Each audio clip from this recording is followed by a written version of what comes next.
tadi saya sudah membahas begitu ya dengan Mas Bayu mengenai ada banyak sektor sebenarnya yang masih membuka peluang kerja bagi kita. Nah, Mas Bayu, mengingat bertambahnya jumlah pengangguran akibat PHK begitu ya, kompetisi memperebutkan posisi kerja kan semakin ketat begitu. Nah, tadi yang saya bilang gimana supaya kita strategi kita supaya kita tuh tetap mampu menjadi yang terbaik untuk dipilih gitu, kompetitif enough gitu loh. Ya, jadi memang kalau kalau apa namanya sorry kita bicara tadi, sorry tadi agak putus-putus Mbak Rara terakhir. Iya, gimana caranya kita bisa bersaing dengan yang lain? Kalau bersaing dengan yang lain, yang pertama kalau kita lihat landscape-nya dulu ya. Jadi bahwa isunya adalah ketika banyak yang di PHK, berarti banyak orang yang jauh lebih berpengalaman dari kita hadir di pasar kerja. Di saat kesempatannya memang jadi jauh lebih kecil karena memang Betul. banyak perusahaan yang tidak melakukan rekrutmen gitu. Artinya apa? Artinya kita bersaing dengan orang-orang yang bisa jadi lebih kompeten dibandingkan kita. Maka yang harus hadir di sana adalah kalau saya lihat adalah nilai lebih apa yang bisa kita tawarkan kepada perusahaan. For example, banyak orang nanya, berarti saya ini dong harus akademis harus bagus, udah telat. Kalau bicara akademis, kenapa? Udah prosesnya udah mestinya dari 6 tahun lalu gitu ya. Tapi ini kondisi kayak gini nggak bisa. Akhirnya apa? Akhirnya kita harus tawarkan atau hadirkan sebuah keahlian yang very spesifik. Di situ perusahaan akan lihat. Jadi kayak contohnya, oh ya saya bisa kerjakan sekarang tuh lagi banyak produk di online, berarti kan pada banyak yang kesulitan untuk foto produk ya. Nah, misalnya kita bilang, oh ya saya punya kemampuannya foto produk. Oh, toolsnya kayak gimana? Oh, toolsnya saya bisa gunakan tools apa adanya, pakai lampu baca, pakai segala macam tools yang dia punya gitu. Nah, ini memberikan sebenarnya leverage buat si talent ini sebenarnya. Itu yang pertama. Yang kedua adalah literasi digital yang memang dibutuhkan. Banyak anak-anak sekarang kalau saya lihat yang baru lulus rata-rata itu lumayan terkendala sama Microsoft Excel, Mbak. Oh, oke. Mbak Rara. Sedangkan kalau orang-orang yang sudah berpengalaman 4 sampai 5 tahun, mereka udah biasa di kantor, udah diajarin itu pakai Excel jago banget, pivot data, merem lah, formula semua udah di luar kepala. Iya, artinya rumus-rumus sudah hafal. Artinya adalah bahwa kita harus paling nggak leverage dengan level yang sama. Jadi memang kondisinya memang nggak ideal, tapi saya rasa di sini menunjukkan sebenarnya kualitas diri kita sih. Nah, apa kabar dengan fresh graduate nih, Mas? Itu dia. Ini lagi banyak banget lulusan nih di tahun ini yang mereka harus menghadapi langsung terjun ke dunia yang wow, di tengah pandemi seperti ini persaingannya luar biasa. Gimana, Mas? Apa kabar fresh graduate ini? Nah, makanya saya kemarin kalau nggak salah 3 episode terakhir ya, saya pernah angkat soal bagaimana sebenarnya fresh graduate harus siapin diri benar-benar ya. Makanya saya nggak against dengan apa yang dilakukan sekarang. Kita lihat banyak kelas-kelas online yang bertebaran di mana-mana kan.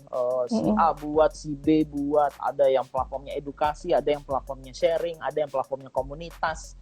Tujuannya adalah meleverage skill kita. Nah, pertanyaannya adalah dengan waktu yang kita punya itu, kalau benar-benar kita bisa manfaatkan, menurut saya harusnya kita minimal bisa jadi pribadi yang optimis.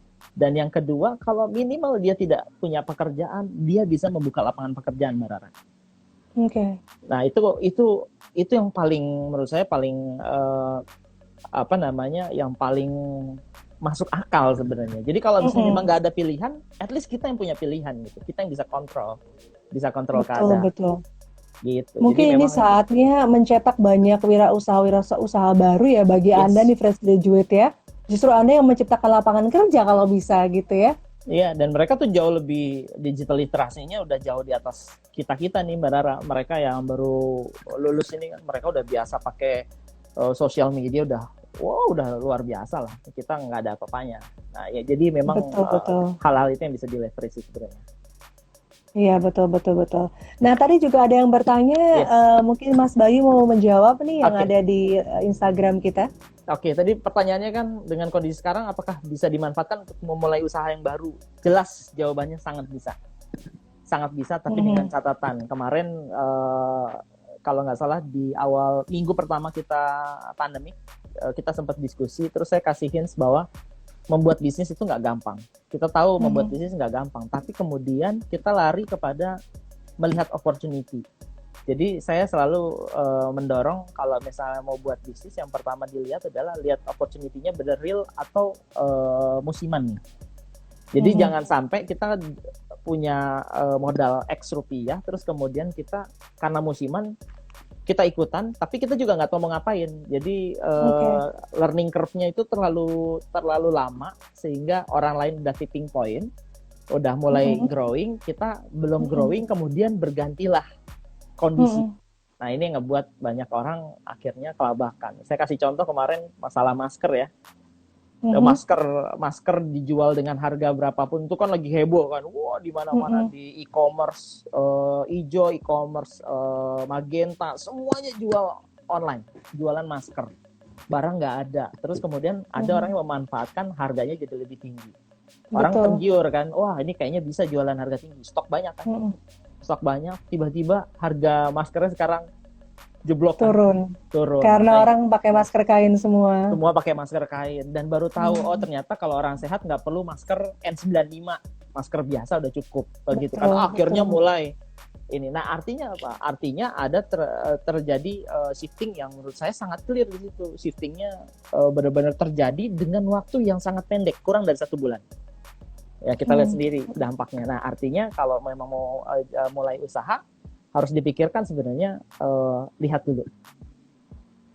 Oke. Mas tadi sempat menyebut Ya, 240% kan lonjakan iya, apa namanya bisnis online. bisnis online. Boleh tahu nggak kebanyakan apa di makanan ya?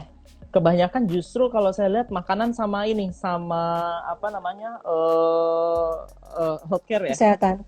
kesehatan. Jadi Oke. kayak misalnya sanitizer, orang udah mulai peduli kan. Terus Aha. misalnya sabun ya, sabun mandi tapi sabun mandinya yang antiseptik, yang kayak gitu-gitu ini lagi banyak banget lagi growing. Oh, oke, baik. Nah, sekarang kita menilik dari segi Ya, perusahaannya ya, Mas ya. Bayu ya. Perusahaan yang masih membuka perekrutan nih, bagaimana nih sebaiknya prosedur untuk perekrutan yang baik untuk menjaga keamanan perusahaan juga calon karyawannya di tengah pandemi ini? Oke, jadi kalau sekarang saya agak lega sih sebenarnya pandemi ini terjadi di momen di tahun ini ya.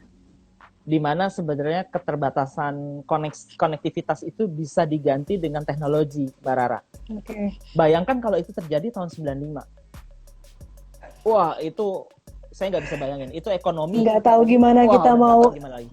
Kita betul, bertukar informasi aja kesulitannya luar biasa. Tapi ini terjadi betul. di 2020 di mana semua orang digital literasinya sudah cukup, ya kan?